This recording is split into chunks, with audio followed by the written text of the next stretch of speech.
Today we're going to be using crazy glue in our fish tanks over here at Rooted Aquatics.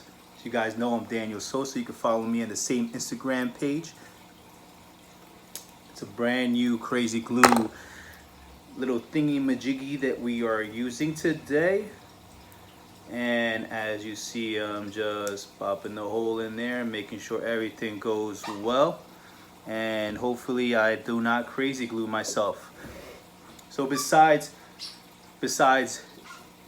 the aesthetics that Anubias, Java Fern, and whatnot, those type of plants can really be super glued, use fish line and whatnot to a rock, driftwood, is the aesthetic reasons why I'm doing it particularly is because of my freaking Sevrum. This guy right there, you see him there. The tank is bare right now. I just put this guy in there. I have some tanks that I have some plants I'm about to put in there, but my red Sevrum over there hiding. He's a big little boy, and he just loves to nip at everything.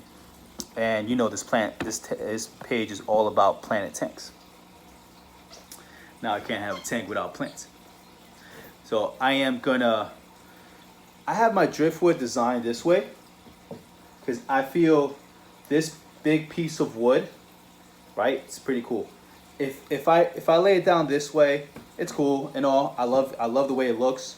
But underneath this surface, a lot of gunk gets stuck underneath there, and I'm trying to cause less maintenance for myself.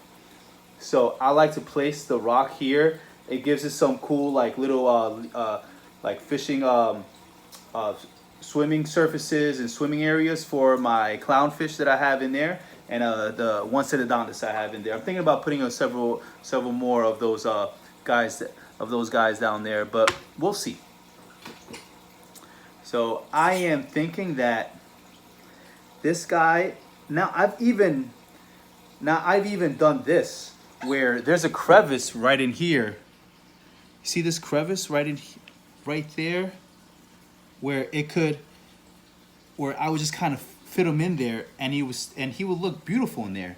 But again, my damn Sevrum, jackass, keeps on freaking plucking him away. So I am going to leave him in that same spot. Hopefully this will be a good remedy for it. Now this is non-toxic for your tank, so it's going to be all good. Now the position that I'm going to be putting this guy in, he is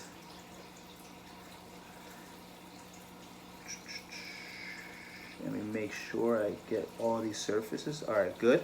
Now I'm gonna hold them for like 30 seconds in there. Now the position that I'm putting this guy in, I believe this is colorless, but some of the glue is not colorless. Super glue is also one, but it's that white kind of foamish comes around. So my particular case, the roots are probably not gonna grow as fast enough to cover that white space. Now it will with Java moss. I mean, other types of moss, like Christmas moss. Now, with that moss, or Java moss, actually, I was correct.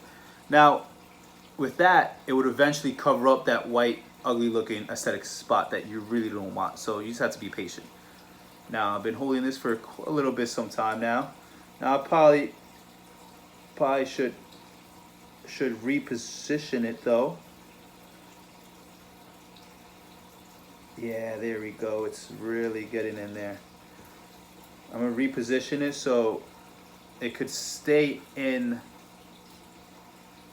underneath that little rock piece. So it also, with the super glue, it kind of wedges in there as well.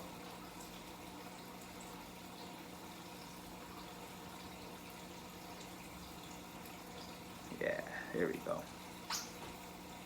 One common thing that just came to my mind is that with these types of plants, or just when you're doing the roots, dry the roots, dry it. So at this you know, this is what this page is all about. It's about adapting. It's about learning.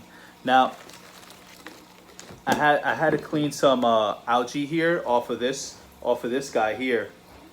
What happened? I just came back from California. It's been 8 months. My father's been taking care of this plant, the tank. It's really a cichlid tank, which the best thing he could have done is that the fish are alive.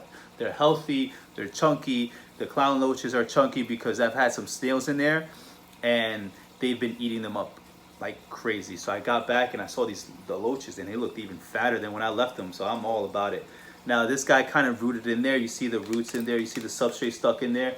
So what I did was I put it in there, I shoved it in there because the Sevrum would pluck them out, and I kind of wedged the rock in there and it stayed stuck in there.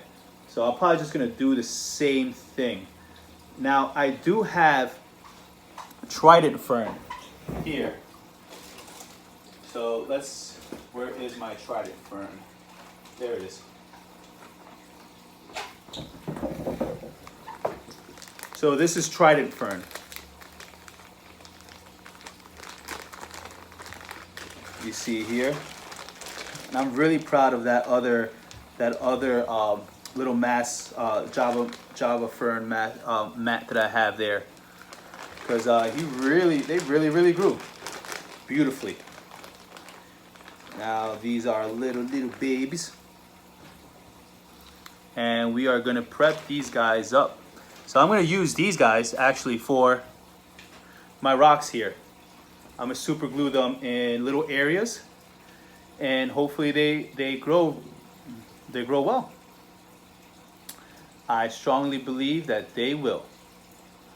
So you can quickly tell the difference. This is the Trident Fern here, right? See this? And this is the big boy of the Java Fern. So you see how they grow a little bit. Trident Fern, Java Fern. This guy is beautiful. I'm really proud of this guy. He wasn't as big when I left him 8 months ago. And without my care or nothing, my pops doesn't know anything about plants. I call him once in a while, hey, did you dose this? Did you dose that? Every so often. And this guy grew under his care. So, and it's a great beginner plant. I love it. I love Java Fern. Oh, I am gonna wedge it over here as well. All right, so I'm gonna spend a little bit of time super gluing this stuff, and when I put all the plants in there, we'll see it. All right, guys, peace. All right, so I want to give you a quick update. So look at this. I am pressing pretty hard. I don't want to ruin it right now, but look. That's the first piece I crazy glued in there. Now this is exactly what I mean with the white foaming. There's a little bit of a white foaming. That's why I'm gonna position this driftwood like this. So this is my trident moss. My trident fern, excuse me. Trident fern. So I'm gonna position it this way so aesthetically you don't see the glue, but on mosses or even on this fern, the roots would eventually grow out and it will cover that white stuff, but still I'm gonna position it this way so aesthetically it looks a little bit more pleasing. That's crazy glue on there, folks, because of this guy right there. And I gotta clean that algae.